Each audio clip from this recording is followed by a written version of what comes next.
কেমন আছেন যে? ভালো আছেন নি? আমি আছি বাংলাদেশ সের একেবারে দক্ষিণ প্রান্তে একটি নদীর পাশে দাঁড়িয়ে। আসলে এই দেশের অপরূপ লীলাভূমিতে শোভিত এই বাংলাদেশ। আপনি যেখানেই যান না কেন, সুন্দর লীলাভূমিতে আপনি নিজেকে বিলীন করে দিতে চাইবেন, সেই ধরনের একটি পরিবেশ বাংলাদেশ।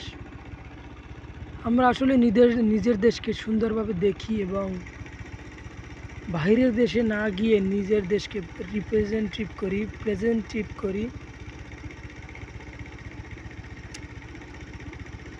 প্রেজেন্টেশন,